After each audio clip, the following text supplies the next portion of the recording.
City Union பேங்க்ல புதுசா அறிமுகப்படுத்திருக்காங்க 5 types of current accounts. Start up, regular, silver, gold, platinum. City Union Bank. பேரன்பிற்கும் மரியாதைக்குரிய ஆடிட்டர் ரமேஷ் அவர்களுடைய நினைவு நாளில் ஆண்டுதோறும் நினைவெழுச்சி அஞ்சலி செலுத்துகின்ற இந்த நாள் நடைபெற்றுக் கொண்டிருக்கிறது. இந்த நிகழ்வில் முன்னாள் நாடாளுமன்ற உறுப்பினர் அன்புக்குரிய அண்ணன் KP ராமலிங்கம் அவர்கள் மாநகர மாவட்ட துயரமான ஒரு சம்பவம் 2019ஆம் ஆண்டு நடந்து முடிந்தது என்று சொன்னால், இந்த சமுதாயத்திற்காக, இந்து சமுதாயத்திற்காக தன்னையே அர்ப்பணித்தவர் ஆடிட்டர் ரமேஷ் அவர்கள்.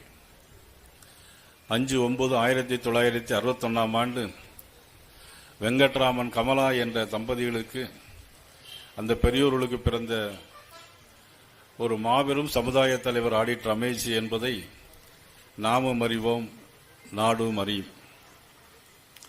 1975ஆம் ஆண்டு முதல் தன்னுடைய சிறிய வயதிலேயே சங்கத்திலே சேர்ந்து பணியாற்றி சமுதாயத்திற்காண்டி உழைத்து சாக்காக்களை நடத்தி, அதன் மூலம் அன்றைக்கு இருந்த நமது மாநில அமைப்பு பொதுச் செயலராக இருந்த ஐயா இலகணேசன் அவருடைய வழியிலே அவர்களால் ஈர்க்கப்பட்டு தொடர்ந்து மாவட்ட செயலாளராக, மாநில செயலாளராக, மாநில பொதுச் செயலாளராகலாம் பணியாற்றிய அற்புதமான தலைவர் ஆடிட்டர் ரமேஷ் அவர்கள் இஸ்லாமிய தீவிரவாதிகளால் படுகொலை செய்யப்பட்டார் என்று நினைக்கின்ற பொழுது உண்மையிலே இப்பொழுதும் உள்ளமெல்லாம் கொதிக்கிறது.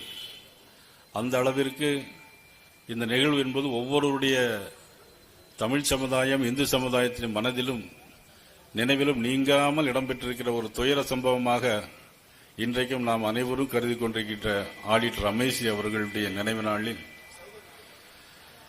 2019ஆம் ஆண்டு படுகொலை செய்யப்பட்டார்.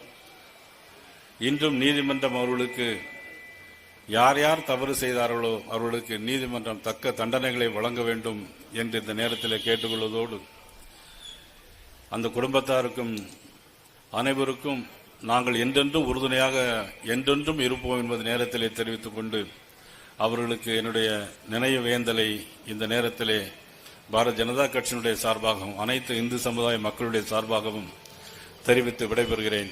நன்றி, வணக்கம்.